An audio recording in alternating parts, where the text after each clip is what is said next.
Bismillahirrahmanirrahim. The next method is to find the static solution or basic solution of our transportation model is least cost method. अब हम इसको apply करेंगे और हम अपना starting solution find करेंगे.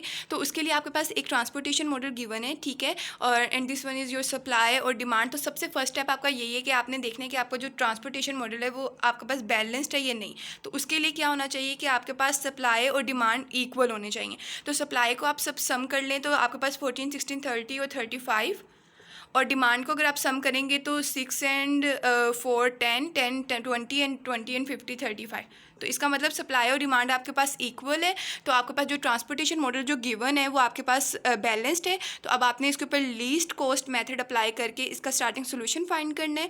और वो हम कैसे करेंगे, लीस्ट कॉस्ट मेथड से ही आपको पता चले लीस्ट. तो आपने सबसे पहले इनमें से जो सबसे लीस्ट कॉस्ट होगी आपके पास उसको आपने वैल्यू असाइन करनी है. इसमें से आप जो सबसे लीस्ट आपको नज़र आ रही है वो आपको ये नज़र आ रही है, ठीक है, 1, एंड विच इज़ X13. तो सबसे पहले आपने इसको वैल्यू असाइन करनी है. तो आप सप्लायर्स को कितनी दे सकते हैं, 14, बट उसकी डिमांड कितनी है, 15, ठीक है. पहले आप सप्लायर तो उसको दे दें 14. अब उसकी डिमांड 15, यहाँ पे मतलब 1 लेफ्ट और 14 सप्लाई पूरी होगी. मतलब इस रो में अब आप और कोई भी सप्लाई नहीं दे सकते. तो आपने क्या करना है कि ये रो क्या हो जाएगी आपके पास, कैंसिल हो जाएगी, ठीक हो गया. अब जो बाकी रिमेनिंग कॉस्ट बची हैं उसमें से आपने देखना है कि आपके पास सबसे लीस्ट कॉस्ट कौन सी है. तो वो आपके पास 2 2, इन दोनों में से कोई भी आप चूज़ कर सकते हैं, ठीक है. फॉर एग्जाम्पल मैं यही चूज़ करती हूँ. तो ये आपके पास क्या है, X23 इज इक्वल टू, इसकी सप्लाई आप इसको 16 कर सकते हैं लेकिन इसको जस्ट चाहिए 1, डिमांड उसकी 1 है. तो जस्ट आप इसकी डिमांड पूरी करेंगे और ये फिर आपके पास कॉलम कैंसिल हो जाएगा और यहाँ पे आपके पास 15 supply will left. Now again जो आपके पास कॉस्ट लेफ्ट है, मतलब जो कॉस्ट बच गई है उसमें से जो सबसे लीस्ट है वो कौन सी है, दिस वन 2. तो अब यहाँ पे ये आपके पास क्या है, X34.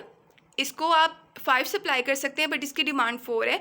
तो आप इसकी डिमांड 4, इसको 4 असाइन कर देंगे तो इसका मतलब ये कॉलम कैंसिल हो जाएगा और यहाँ पे 1 supply will left. Now again repeat the procedure. अब जो हमारे पास जो कॉस्ट रहेगी 8 9 4 3, इसमें जो सबसे लीस्ट है दिस वन X32.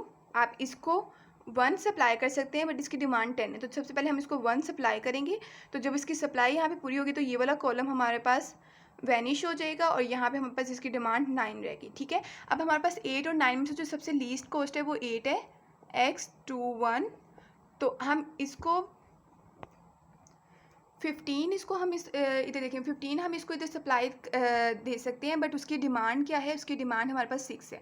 तो हम उसको 6 असाइन कर देंगे और फिर उसके बाद हमारे पास ये वाला जो कॉलम होगा ये इसको कट कर देंगे और अब जस्ट ये 9 वाला हमारे पास ब्लॉक रह गया विच इज़ X22. और यहाँ पे जब हमने X21 को जब हमने 6 दे दिया था तो यहाँ पे 15 से 9 हमारे पास सप्लाई रह गई थी. और यहाँ पे अब X22 को हमारे पास 9 उसकी डिमांड है और सप्लाई भी हमारे पास 9 है. तो जस्ट हम इसको 9 असाइन कर देंगे, ठीक हो गया. और फिर ये भी हमारे पास क्या हो जाएगा, कैंसिल. अब हमारे पास सारी मतलब सप्लाई और डिमांड्स हम लोगों ने असाइन कर दी हैं जो भी हमारे पास था वेरिएबल्स वगैरह, ठीक है. तो अब हमारे पास जो स्टार्टिंग सोल्यूशन आया है वो बेसिकली क्या आया है, एक X13 X22 X21. हमारे पास नंबर ऑफ बेसिक वेरिएबल्स कितने आए हैं, लेट्स काउंट. ये आपके पास 1 2 3 4 5 6, ठीक है. आप इसको ऐसे भी देख सकते हैं कि देखो आपके पास यहाँ पे कितने थे, 3 थे और यहाँ पे कितने थे, 4 थे, ठीक है, नंबर ऑफ वेरिएबल्स. तो 3 + 4 आपके पास 7.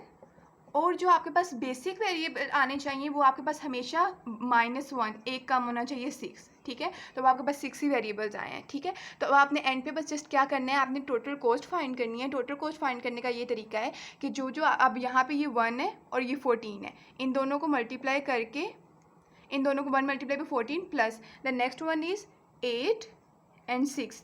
8 × 6 plus similarly 9 × 9, 2 plus 2 × 1, 3 × 1 plus 2 × 4, and the total cost will be 128. Okay, ये आपके पास आंसर आ जाएगा. सॉरी, नॉट 128 बट 156, ठीक है. आपके पास इसको आफ्टर कैलकुलेशन आपके पास 156 आ जाएगा. तो ये आप कैलकुलेशन दोबारा कर लीजिएगा.